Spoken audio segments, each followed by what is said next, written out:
আমি আমার মেইডকে বললাম যে মিষ্টি কুমড়া ভাজি করব। সে কি করলো, মিষ্টি কুমড়ার খোসাটা ছিলে ফেললো। এটা হচ্ছে সবুজ মিষ্টি কুমড়া। তো আমি ওটাকে আসলে খোসা সহ ভাজি করি, কিন্তু সে না বুঝে এটাকে খোসা ছিলে ফেলেছে।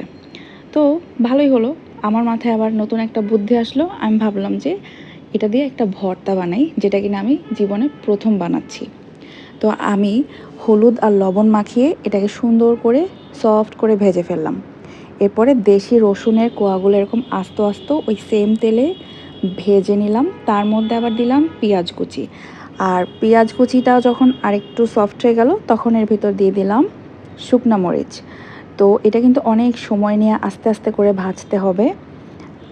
তারপরে আমি রসুন, পেঁয়াজ আর শুকনা মরিচগুলোকে একটু সামান্য লবণ দিয়ে হাতের সাহায্যে মেখে নিব।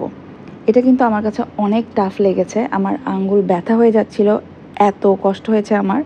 কারণ আমি আসলে এগুলাতে খুব একটা এক্সপার্ট না। তো এটা করতে করতেই আমার হাতের অবস্থা এত 12টা বেজেছে। আমি জানি যে ভর্তা খুব সুন্দর করে মাখাতে হয়। তো আমি ভাবছিলাম যে খুব অ্যাস্থেটিক্যালি আমি কাজটা করব, ভিডিও করব। যখনই আমি এইটা স্ম্যাশ করার পরে মিষ্টি কুমড়া মাখাতে শুরু করলাম, আমার আঙ্গুল আর চলছিল না। আমি ভাবলাম যে this is not for me, I have more important things to do. তো আমি কি করলাম, একদম হাত দিয়ে মাখিয়ে মাখিয়ে ভর্তাটা করলাম। তারপরে আবার একটু ধনিয়া পাতা অ্যাড করলাম। সুন্দর করে মাখাতে হবে কিন্তু, যেভাবেই মাখাও না কেন। তার উপর দিয়ে একটু কাঁচা সরিষার তেল দিয়ে দিলাম।